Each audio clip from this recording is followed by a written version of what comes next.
కాకినాడలో బ్రహ్మకుమారిస్ ఆధ్వర్యంలో విశ్వ సౌభ్రాతృత్వం రక్తదాన మహాకార్యక్రమం నిర్వహించారు.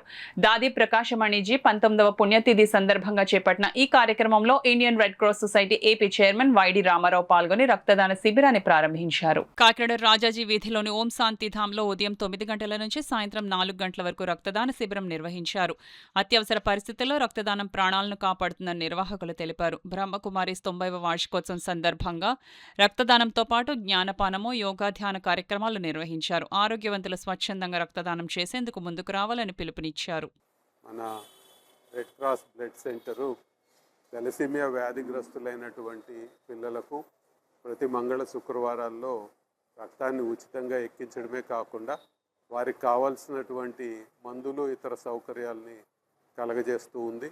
అదేవిధంగా ప్రమాదాల బారిన పడినటువంటి వాళ్ళు, గర్భిణీ స్త్రీలు, క్యాన్సర్ బారిన పడినటువంటి వారు, ఇటువంటి వారందరికీ కూడా బ్లడ్ని అందించడంలో ప్రముఖ పాత్ర వహిస్తూ ఉంది. ఇటువంటి రెడ్ క్రాస్ సంస్థతో బ్రహ్మకుమారి సంస్థ అనుబంధంగా ఈ యొక్క రక్తదాన కార్యక్రమాన్ని నిర్వహించడాన్ని నేను మనస్ఫూర్తిగా అభినందిస్తున్నాను. భవిష్యత్తులో కూడా ఇదే విధంగా అనేక కార్యక్రమాల్లో, ప్రత్యేకంగా నషాముక్త భారత్ యువ అనేటటువంటి కార్యక్రమంలో మేము కలిసి పనిచేయడానికి సిద్ధంగా ఉన్నాము. యువతని మద్యానికి, అదేవిధంగా డ్రగ్స్కి దూరంగా వాళ్లను మలచేటట్లుగా కార్యక్రమాలని రూపొందించడం జరుగుతూ ఉంది. ఈ కార్యక్రమాల్లో కూడా బ్రహ్మకుమారిస్తో రెడ్ క్రాస్ సంస్థ కలిసి పనిచేస్తుందని ఈ సందర్భంగా తెలియజేస్తుంది. రక్తాన్ని ఇవ్వడం అనేది చాలా గొప్ప కార్యము. ప్రపంచంలో మనిషి అన్నీ తయారు చేయగలిగాడు, కానీ రక్తాన్ని ఇంకా తయారు చేయలేదు, ఇకపై తయారు చేయడు కూడా. అటువంటి రక్తాన్ని ప్రతి ఒక్కరూ దానం ఇవ్వాలి. దానివల్ల హెల్త్ పరంగా కూడా మంచిదని డాక్టర్స్ చెప్తున్నారు.